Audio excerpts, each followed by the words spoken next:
130 करोड़ भारतीयों को स्वतंत्रता दिवस की हार्दिक शुभकामनाएं। परमादरणीय प्रधानमंत्री जी के अद्भुत परिवर्तनों को देख करके ऐसा लगता है कि नैसर्गिक सुगंध हमारे नए स्वतंत्रता दिवस में प्रवेश कर चुकी है और आज हम उसी नैसर्गिक सुगंध का अनुभव कर रहे हैं,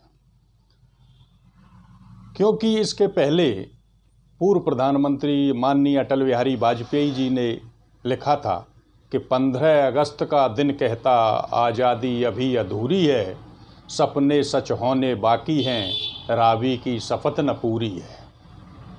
कलकत्ते में जो फुटपाथों पर रहते हैं उनसे जाकर पूछो 15 अगस्त के बारे में क्या कहते हैं। क्योंकि स्वतंत्रता दिवस जो हम मनाते हैं, गणतंत्र दिवस मनाते हैं, गांधी जयंती मनाते हैं, तो लीक साल में 3 पीटते हैं। लेकिन परिवर्तनों के नाम पर पिछली सरकारों में हम देखते हैं, सबसे पहले बेसिक चीज़ों को अपन देख लेते हैं कि हमारे वकीलों की जो ड्रेस है काला कोट और टाई पहनते हैं।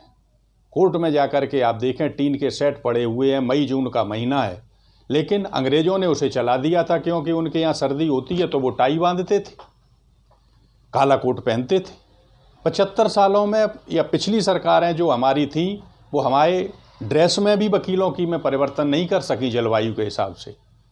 खाने की बात देख लीजिए कि सिल्वर के बर्तन हमारे कैदियों को अंग्रेज लोग देते थे, शीशा धातु पानी में पिलाते थे ताकि आदमी नपुंसक हो जाए। स्वतंत्रता के बाद भी सिल्वर के ही बर्तन चलते रहे, स्टील की थालियां अभी दी जाने लगी हैं। तो पिछली सरकारों ने इतने 50 सालों में हमें क्या दिया? शासन किया लंबे समय तक, लेकिन खाने को रोटी, कलकत्ते में जो फुटपाथों पर रहते एक समय भोजन करते रहे, सिर पे उनके छत नहीं, पहनने के लिए कपड़े नहीं। भारत एक ऐसा राष्ट्र जिसकी राष्ट्रभाषा नहीं, हिंदी बोलने के बावजूद भी हमारे कोर्ट की भाषा आज वही चल रही है, या तो अंग्रेज़ों का प्रभाव है या मुग़लों का प्रभाव। ताज़े-राते हिंद की दफ़ा 302 के तहत या according to act 302 hang till death.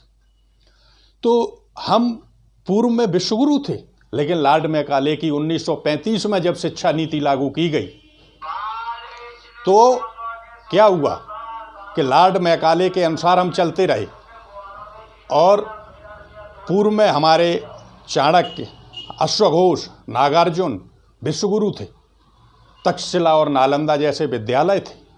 लेकिन जब परिवर्तन नहीं किए गए तो उन्हें देख करके जिन लोगों ने देश के लिए बलिदान दिया वो लोग क्या सोचते होंगे? इसे परिवर्तनों को देख करके ये लोग क्या सोचते होंगे? इन चीज़ों को देख करके हम ये जान सकते हैं। हमें इनको परिवर्तनों को जब हम देखते हैं तो हमें ये ध्यान आता है, कविताएं में अगर हम जाते हैं तो डॉक्टर हरिओम परमार की एक कविता मुझे आती है कि इन चीज़ों को देख करके सुनकर बलिदानी बेटों का धीरज डोल गया होगा और मंगल पांडे फिर सौड़ित की भाषा भूल गया होता। 7 समुंदर रोई होगी भगत सिंह की कुर्बानी, और क्या ये ही सुनने की खातिर फांसी झूले सेनानी। मरे जहां आज़ाद पार्क के, अल्फ्रेड पार्क इलाहाबाद, मरे जहां आज़ाद पार्क के पत्ते खड़क गए होंगे और कहीं स्वर्ग में शेखर जी के बाजू फड़क गए होंगे। सिर धुन कर रोई होगी भगत सिंह की कुर्बानी, और क्या ये ही सुनने की खातिर फांसी झूले सेनानी। कहीं स्वर्ग में शेखर जी के बाजू फड़क गए होंगे, सुनकर बलिदानी बेटों का धीरज डोल गया होगा और मंगल पांडे फिर सौड़ित की भाषा भूल गया होगा। पल दो पल को शेखर जी की निद्रा जाग गई होगी और फिर पिस्तौल उठा लेने की इच्छा जाग गई होगी। तो बड़ा दुखित हो गए होंगे। लेकिन आज हमारे प्रधानमंत्री जी के परिवर्तनों को देखते हुए हमें कविता कामनी कांत कविकुल कुमुद कलाधर कव्वर पूर्व प्रधानमंत्री अटल जी की कविता याद आती है कि अब वह दिन दूर नहीं जब आज़ादी पर्व मनाएंगे और गारों से गिलगिर पर्वत तक और हम झंडा लहराएंगे। धन्यवाद के पात्र हैं हमारे प्रधानमंत्री जी जो आमूलचूल परिवर्तन कर रहे हैं। शिक्षा नीति में इतना बड़ा परिवर्तन, अब पुनः भारत को विश्व गुरु बनाना है। जय हिंद, जय भारत।